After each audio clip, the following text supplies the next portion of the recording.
የእስር ማዘዣ አውጥቶ እፎይን በቁጥጥር ስር ለማዋል እየተንቀሳቀሰ እንዳለ የፖሊስ ምንጮቻችን ገልጸዋል። አሸንፈናል ማለት ነው። አያችሁ እዚህ ድረስ ነው ጨጓራውን የላጥ ነው ዲያብሎስን ጨጓራ ቢኖረውም ባይኖረውም ፖሊስ እንኳን ለምርመራ ማይሄድባቸው። እኔ እንደ ኦርቶዶክስ ተዋሕዶ ቤተክርስቲያን አማኝ እና በራሴም ግንዛቤ ፈተና የሚበዛብን ለምንድን ነው? ፓርላማው 70% ኦርቶዶክስ አይደለም። የፌዴሬሽን ምክር ቤት 80% ኦርቶዶክስ አይደለም። መከላከያው የላኛው መሪ 90% ኦርቶዶክስ አይደለም። የፍትህ ስርዓቱ ኦርቶዶክስ አይደለም። አዲስ አበባ 97% ከቀበሌ እስከ ላይ እስከ መዘጋጃ ኦርቶዶክስ አይደለም። 86% ነን ግን እኛ እዚህ ከተማ ውስጥ አጋጣሚ ይመስለናል አይደለ? ታጣንቶ የሚሰራ ነው ኦርቶዶክስን የማዳከም። እፎይን ጨምሮ በጣም ብዙ ወጣቶች ማህበራዊ ሚዲያ ላይ ወጥተዋል በአደባባይ። የኦርቶዶክስ እልቂት የመዘገበ መጽሐፍ ነው። ይህ ትልቅ መጽሐፍ ነው። በ21ኛው ክፍለ ዘመን ሰይጣን ክርስቲያኖችን የሚታገላቸው ከሰማይ የተወረወረ ነገር መመለስ አትችልም። አሁን ቁጣም እንበለው ምንም እንበለው ከእግዚአብሔር ከአባታችን ከጌታችን ከኢየሱስ ክርስቶስ ጸጋና ሰላም ለእናንተ ይሁን። ውድ የክብረ ተዋሕዶ ሚዲያ ቤተሰቦች በያላችሁበት ጸጋና ሰላም የእግዚአብሔር ይብዛላችሁ። እንግዲህ በዛሬው ቪዲዮ በእፎይ ዙሪያ አዳዲስ መረጃዎች እየወጡ ነው። እነሱን ወደ እናንተ አካተናል ማለት ነው። በዛሬው ቪዲዮ ስለ እፎይ ተነገሩ በእፎይ ዙሪያ የተሰሙ አዳዲስ ትኩስ መረጃዎችን ይዘንላችሁ ቀርበናል። ያው ወቅታዊ ጉዳይ እንደመሆኑ ብዙ ኦርቶዶክሳውያን በትኩረት የምንከታተለው ጉዳይ ነው። ወንድማችን እፎይ ላይ የሚደርሰውን ጫናና ተግዳሮት እኛም እንቀበሏለን በሚል ብዙ መረጃዎች እየወጡ ነው። ወደሱ ይዣችሁ ሄዳለሁ። እኛ ዘላለም ዓለማችን ቡና ይጠጣል አይጠጣም፣ አሳ ይበላል አይበላም ነው ያለነው። ምን እየተደገሰልን እንደሆነ ተመልከት። ኦርቶዶክስ እንጨርሳለን በአላህ ፍቃድ። ጴንጤና ኦርቶዶክስ እንጨርሳለን በአላህ ፍቃድ። አላሁ አክበር። ጂሃድና ውጅበት። አላሁ አክበር አለን። እስከ ዳር እንነሳበት። የቁም ሬሳ ናቸው። መግደል አለባቸው። ካልገድክ አይሆንም። መነሳት መቻል አለበት። አንገቱን መቁረጥ አለበት። ጨርግድለት አንገቱን። ፈሪ ናቸው፣ ቅዘናም ናቸው። ወላሂ ሱም ወላሂ ጨርግድለት አንገቱን። ልትነሳ ይገባል። ቤተክርስቲያኑን ታቦቱን ልታጋይለት ይገባል።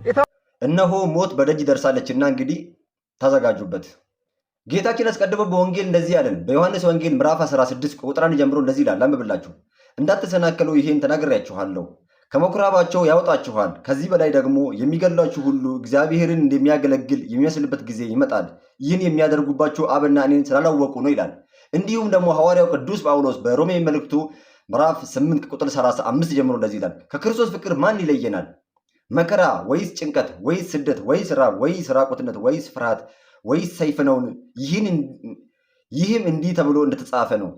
ስለ አንተ ቀኑን ሁሉ እንገደላለን፣ እንደሚታረዱ በጎች ተቆጠርን። በዚህ ሁሉ ግን በወደደን በእርሱ ከአሸናፊዎች እንበልጣለን ይላል። ወይን ወደ ቅድስናው እንግባ ወይን የራሳችንን እንከላከል። ከሁለት አንዱ ይሄ ነው። ጠላት እንግዲህ እንደዚህ እያሴረልን ነው። ነገን የምንሰጋ ብንሆን የፍትህ መታጣት ቢያስጨንቀን ህይወት ቢዛባብን እግዚአብሔር ካለ በእርሱ ምን ይለናል? ደስ ይለናል። ትልቁ ህይወታችን እግዚአብሔር ነው። በመከራም ውስጥ በደስታም ውስጥ በማግኘትም በማጣትም እናመሰግነዋለን። አይኩትዎ በእንተ ኩሉ ነው። ተፈስሑ በኩሉ ጊዜ ወጸልዩ ወትረ አይኩትዎ ለእግዚአብሔር በእንተ ኩሉ ዘገብረ። በሁሉ ጊዜ ደስ ይበላችሁ፣ ሳታቋርጡ ደግሞ ጸልዩ። ብታጡም ጸልዩ፣ ብታገኙም ጸልዩ። ህይወት ሞልታ አታውቅም። ቢጎርልም ግን የጉርለታችን ሙላት ማን አለ? ምንም ባይኖርን እንኳን ማን ከኛ ጋር ካለ ሙሉ እንሆናለን? እግዚአብሔር ከኛ ጋር ካለ። ስለዚህ መጀመሪያ እግዚአብሔር ይኑር ከኛ ጋር። ነብዩ ዕንባቆም ምንም ባይኖር እንኳን በእግዚአብሔር ምን ይለኛል አለ? ደስ ይለኛል። ምንም እንኳን በለስ ባታፈራ፣ ከወይን አረግ ፍሬ ባይገኝ፣ የወይራ ስራ ቢጎድል፣ እርሻዎች መብልን ባይሰጡ፣ ላሞች ከበረት ቢጠፉ፣ በጎችን በጋጥ ውስጥ ባይኖሩ፣ እኔ ግን በእግዚአብሔር ደስ ይለኛል። በመድኃኒቴ አምላክ ሐሴት አደርጋለሁ። ቤቱ ባዶ ቢሆን የሚበላ ባይኖር፣ አያችሁ ተቀማጭ ነገር ባይኖረን። እንግዲህ የመጀመሪያው ቪዲዮ ይህንን እንከታተላለን ማለት ነው። እስኪ የመጀመሪያው ቪዲዮ እንይ። ይሄ ወንድምና እሱን የሚመስሉ ሌሎችም እየመጡ እፎይ መታሰሩን የተናገሩ ይገኛሉ። ቪዲዮን አሳያችኋለሁ። ከዛ በፊት ግን ሁላችሁም ኮፒ ሊንክ፣ ሪፖስት፣ ላይክ፣ ሼር እያደረጋችሁ ይሄ ቪዲዮ ለሌሎች ሰዎች እንዲደርስ አድርጉ። እስቲ ቪዲዮን ነው። እንግዲህ ወንድማቸው ዝዋይ እስር ቤት ከምሽቱ 2 ሰዓት ላይ ገብተዋል።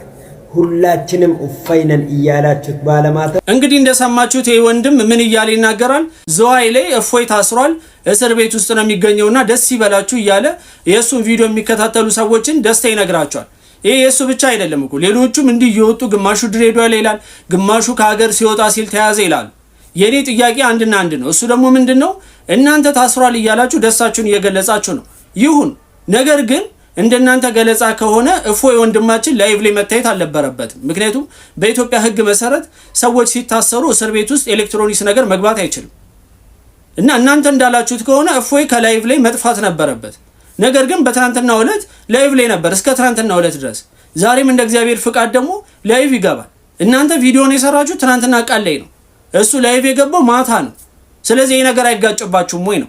እውነታውን ስንመረምረው እፎይ አልታሰረም። የሱም መታሰር ስለምናፍቁ ግን ያልሆነን ነገር እንደሆነ አድርጋችሁ ለሚመለከቷችሁ ሰዎች ታቀርባላችሁ።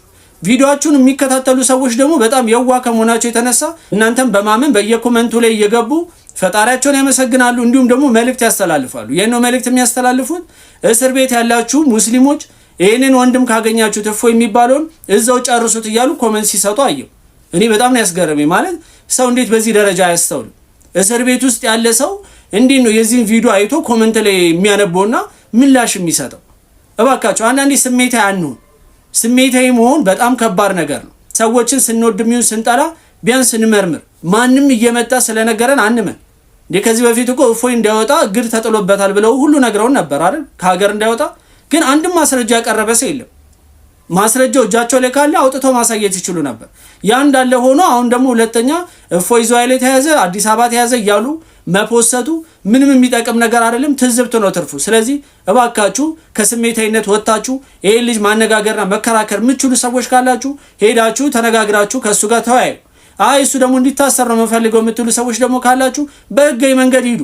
ያኔ እፎይ ጥፋተኛ ከሆነ ህጉ ይፈርድበታል፣ ካልሆነ ደግሞ ይለቋል። ከዛ ውጪ ግን ደቦ እየመሰረቱ 600 ሺና 700 ሺ እንከፍላለን እንዲል አረገ እያሉ እፎይ ታስሯል እያሉ እፎይ ከሀገር እንዳይወጣ ተደርጓል እያሉ ዜና መስራቱና ፖስት ማድረጉ ግን ለማንም የማይበጅ ነው። ለማንኛውም መልካም እንግዲህ እንደተመለከታችሁት ነው፣ እንዳደመጣችሁት ነው። እጅግ በጣም የሚያሳዝን ልብ የሚነካ ደግሞ የሚደንቅ ጉዳይ ነው የሆነው ማለት ነው። እስኪ ሌላውን ደግሞ እንመልከት። ይሄን ሰውዬ እንዳትከተለው እሺ፣ አባቴ ይሄንን ሰውዬ እንዳትከተል ብሎኛል። ከኋላ በኩል ግንኙነት ካደረገ ልጁ አይነ ሸውራራ ሆኖ ይወለዳል ነው። የልጁ አይን ላይ ምንም አይነት ተጽዕኖ የለውም። ይሄ ማለት የሚመቻቸው ያ ከሆነ ማድረግ ይችላሉ። ሴቶቻችሁ እርሻዎቻቸው ናቸው። ሰው እርሻ ሲያርስ የሚፈልገው ምርት ነው። ያንን ለመግለጽ ፈቱ ሐርተኩም አና ሸይት እርሻችሁን በፈለጋችሁበት አቅጣጫ ነው ቶሎ ማሳህን እንግዲህ በዚህ አቅጣጫ ተብሎ አይገደም። ይመቸኛል በመትለው አሁንም ግንኙነት ሲደረግ የሁለቱ ሰዎች ስምምነት ነው። አንተም ደግሞ ልጄ ይሄን ሰው እንዳትከተል፣ አባትየው ይሄም ሲሞት ይሄም ልጁም ደግሞ ልጅ ሲወልድ ይመጣና ይሄን ሰውዬ እንዳትከተል። እንደዛ ነው ጄኔሬሽን።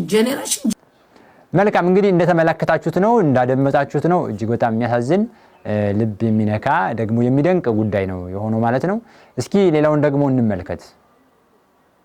እፎይ በመባል ራሱን የሚጠራ ቲክቶከር ሰሞኑን በእስልምና እምነት ተከታዮችና በነብዩ መሐመድ ጉዳይ ላይ የተናገረውን የኢትዮጵያ እስልምና ጉዳዮች ጠቅላይ ምክር ቤት በሃይማኖታችን ላይ ተሳልቋል፣ እንደዚህም ሃይማኖታችንን አዋርዷል፣ ተሳድቧል በሚል ለአዲስ አበባ ፖሊስ ክስ መመስረቷን የዘሀበሻ ምንጮች ገልጸዋል።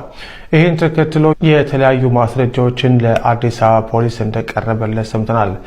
ፖሊስም ይህንን ማስረጃዎች ከኢትዮጵያ እስልምና ጉዳዮች ጠቅላይ ምክር ቤት ከተረከበ በኋላ በአሁን ሰዓት ላይ የእስር ማዘዣ አውጥቶ እፎይን በቁጥጥር ስር ለማዋል እየተንቀሳቀሰ እንዳለ የፖሊስ ምንጮቻችን ገልጸዋል። የፖሊስ ምንጮቻችን እንደገለጹት በዚህ ክስ ላይ እፎይ ብቻ ሳይሆን ሌሎችም ሰዎች እንደተካተቱበትና የእነሱም በቁጥጥር ስር ሊውሉ እንደሚችሉ የደረሰን መረጃ አመልክቷል። ከዚህ ቀደም የኢትዮጵያ ኦርቶዶክስ ተዋሕዶ ቤተክርስቲያንን አዋርዷል በሚል የተከሰሰ ኮሜዲያን ልጅ ያሬድ ለወራት ታስሮ መለቀቁ የሚታወቅ ነው። ቀጣይ ቪዲዮ እንመለከትና በተለያዩ ጉዳዮች ላይ የተነሱትን እናነሳለን ማለት ነው። እስኪ ቀጣዮቹን እንመልከት። እፎይ በመባል ራሱን የሚጠራ ቲክቶከር ሰሞኑን በእስልምና እምነት ተከታዮችና በነብዩ መሐመድ ጉዳይ ላይ የተናገረውን የኢትዮጵያ እስልምና ጉዳዮች ጠቅላይ ምክር ቤት በሃይማኖታችን ላይ ተሳልቋል፣ እንደዚህም ሃይማኖታችንን አዋርዷል፣ ተሳድቧል በሚል ለአዲስ አበባ ፖሊስ ክስ መመስረቷን የዘሀበሻ ምንጮች ገልጸዋል። ይህን ተከትሎ የተለያዩ ማስረጃዎችን ለአዲስ አበባ ፖሊስ እንደቀረበለት ሰምተናል። ፖሊስም ይህንን ማስረጃዎች ከኢትዮጵያ እስልምና ጉዳዮች ጠቅላይ ምክር ቤት ከተረከበ በኋላ በአሁን ሰዓት ላይ የእስር ማዘዣ አውጥቶ እፎይን በቁጥጥር ስር ለማዋል እየተንቀሳቀሰ እንዳለ የፖሊስ ምንጮቻችን ገልጸዋል። የፖሊስ ምንጮቻችን እንደገለጹት በዚህ ክስ ላይ እፎይ ብቻ ሳይሆን ሌሎችም ሰዎች እንደተካተቱበትና የእነሱም በቁጥጥር ስር ሊውሉ እንደሚችሉ የደረሰን መረጃ አመልክቷል። ከዚህ ቀደም የኢትዮጵያ ኦርቶዶክስ ተዋሕዶ ቤተክርስቲያንን አዋርዷል በሚል የተከሰሰ ኮሜዲያን ልጅ ያሬድ ለወራት ታስሮ መለቀቁ የሚታወቅ ነው። እኔ እንደ ኦርቶዶክስ ተዋሕዶ ቤተክርስቲያን አማኝ እና በራሴም ግንዛቤ ፈተና የሚበዛብን ለምንድን ነው? ለዲያብሎስ እጅ አልሰጠች ተቋም ናት። ቅድም እንዳልኩ ጾሙን ወርሳለች ቅድስት ቤተክርስቲያን። ዝም ብለው የክርስቶስን ትምህርቱን ብቻ አይደለም፣ ጾሙን ወርሳለች። ገዳሙን ቆሮንቶስን ወርሳለች። ገዳም አለን፣ ጾም አለን፣ ጸሎት አለን። እና ክርስቶስን የፈተነ ሰይጣን፣ ለክርስቶስ ያልተበገረ ሰይጣን የክርስቶስ የሆነችዋን ቤተክርስቲያን እንዴት ይተዋታል? በገንዘብ ሊፈትናት ይችላል። በፖለቲካ ዘመን በሚያመጣው የትኛውም ፈተና ሊፈትናት ይችላል። አልተፈተነችም ማለት ግን ወድቃለች ማለት ነው። በነገራችን ላይ የትኛውም ግርግርና ጩኸት ሲሰማ ብታይ ቤተክርስቲያን ውስጥ እጅ አልሰጠች ቤተክርስቲያን ስለሆነች ነው። ጸጥ ካለ ግን ሞታል ማለት ነው። ቅድም ያለው ነው። ከሞተ ወታደር ጋር ማንም ሰራዊት ትግል አይገጥምም፣ አይዋጋም። ስለዚህ በተለያየ መንገድ አንዳንድ ጊዜ በአገልጋዮቿ ትልልቅ በምንላቸው አባቶቿ መሪዎቿ ቤተክርስቲያን ልትፈተን ትችላለች። ከሰማይ ጀምሮ ያመጣው ፈተና ዋና የመላእክት አለቃ አይደል? ፈተና የሆነው የመላእክት ነገድ ላይ የሰማያዊያን ቤተክርስቲያን የፈተናት እኮ አለቃው ዋናው። ዛሬም ድረስ እኛ ብቻ አይደለም እንደዚህ ዝም ብለን እንዲሁ መድረክ ላይ ውርውር ምን መምህራን ብቻ ወይም አገልጋዮች ብቻ አይደለም። ትልልቅ የምንላቸው ሰዎች ሊስቱ ይችላሉ፣ ማይሳሳቱ አይደለም። ይሄንን ፈተና እየተቀበለች ያለችው ግን ከዓለም ጋር ስለማትሄድ ነው። በቃ ጾሙን ወርሳለች፣ ጸሎቱን ወርሳለች። ቆሮንቶሳዊት ቤተክርስቲያን ላይ ፈተና ግድ ነው። ቆሮንቶስ ላይ ቆመ፣ ቆሮንቶስን ወርሰህ ክርስቶስን ጾም ጸሎቱን ወርሰህ ፈተና ከኔ ይራቅ ማለት አለ። መልካም እንግዲህ እንደተመለከታችሁት ነው፣ እንዳደመጣችሁት ነው። እጅግ በጣም የሚያሳዝን ልብ የሚነካ ደግሞ የሚደንቅ ጉዳይ ነው የሆነው ማለት ነው። እስኪ ሌላውን ደግሞ እንመልከት። የኦርቶዶክስ እልቂት የመዘገበ መጽሐፍ ነው። ይሄ ትልቅ መጽሐፍ ነው። ይሄን እልቂት መዝግቧል። ግን ይሄ በጣም ትንሽ ነው፣ ለናሙና ነው፣ ዓለም እንዲያውቀው ትንሽ ዓለም እንዲያውቀው። በቅርብ የምታውቋት ልጅ አለች እዚህ ውስጥ አራስ ቤት እሷን አርደው ልጆቿን ምን እንዳደርጉ ባህሏን ብልቱን ቆርጠው በጣም የሚዘገነን ነገር የፈጸሙ ያልተመዘገበ ገና ብዙ አለ። በየሰርቸው በእቅድና በፖሊሲ እንዲፈናቀል የሚደረግ ወገን ራሱን ለመከላከል አለመከላከል አይችልም። ዘሩ እንዲጠፋ የተፈረደበት ሰው ራሱን አለመከላከል አይችልም። እፎይ የሚባለው ወጣት በአደባባይ ኦርቶዶክስ ለሚያሳደቡ ለሚያናንቁ ምላሽ ያጣች ይመስል መጽሐፍ ቅዱሳን እያብጠለጠሉ አስተምሮቷን እያብጠለጠሉ ለሚናገሩ በተለያየ ሃይማኖት አስተምሮት ውስጥ ላሉት በሙሉ ማለት ናቸው ባለ ጊዜ ነን እያሉ ድንጋዩንም እየወረወሩ ምኑንም እየተሳደቡ ላሉት አኬን ጨምሮ ፈለገን ጨምሮ እነ ልደትን ጨምሮ እፎይን ጨምሮ በጣም ብዙ ወጣቶች ማህበራዊ ሚዲያ ላይ ወጥተዋል። በአደባባይ ላይ የወጡት ኢትዮጵያ ኦርቶዶክስ ተዋሕዶ ቤተክርስቲያን እምነት አስተምሮቷ ምላሽ እንዳላት ለማሳየት ነው። የራሳችንን አስተምሮ ብቻ ሳይሆን የነሱን አስተምሮንም ጭምር በአደባባይ ቁጭ ብለው አጥንተው ለክርክር ማህበራዊ ሚዲያ ላይ ወጥተዋል። ሰዎች መጥተው በአደባባይ እውነትን ይዘው ከመጡ በእውነት ሞግተው በትህትና ተመላልሰው ለመሄድ በአደባባይ ወጥተው በአስተምሮታቸው አስረዷቸው። በራሳቸው መጽሐፍ፣ በራሳቸው ሜዳ፣ በራሳቸው ጉዳይ አሸነፏቸው። ሲያሸንፏቸው ይገደላሉ። ቀጣይ ቪዲዮ እንመለከትና በተለያዩ ጉዳዮች ላይ የተነሱትን እናነሳለን ማለት ነው። እስኪ ቀጣዮቹን እንመልከት። እፎይ መጣ። እፎይ ሲመጣ ጥያቄዎች በዙ ማለት በእስልምና ዙሪያ በጣም ብዙ ነገር ማንሳት ጀመረ። የሚናገራቸው እኔ ውሸት ነው እንዳልል ቁርአን ላይ ተፍሲር ባላረግም ሼኮች በጣም ትላልቅ ሼኮች ዱዓ በሚደረግበት ሰዓት ቁጭ ብዬ አዳምጬ የተናገሩኝ ብዙ ነገሮች እሱ መልሶ እየተናገራቸው ነው። እና ደግሞ ቁርአንን ደግሞ ፍቺ ያደረጉ በጣም ትላልቅ ዑለማዎችም አሉ። ከዛም አልፎ ደግሞ ተፍሲር ያደረጉ የፈሰሩትን መልሶ ሲናገር መጨረሻ እኔ እንደውም የምሩን በቃ ከመውደድም አልፎ ራሴ ወደ ለመጠየቅ መሞከር ጀመርኩ። አሁን ከነ ማዳመጥ ጀመርኩ። በስነ ስርዓት ክርስትና ህይወትን አልገባበትም፣ ገና አልተቀበልኩም።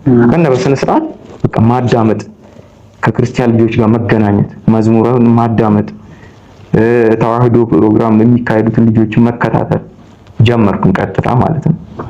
አባ ገብረ ኪዳነ በሰዓቱ እሷን በምልክልኝ እኔም ደግሞ በሚለቁት ጋር እንደተለቀቀ አያለሁ። ቁጭ ብዬ ማታ ስገባ ቁጭ ብዬ ነው የማየው። እግዚአብሔርን ነው የምልህ። ለዚህ እናቴ ምስክሬ ነች።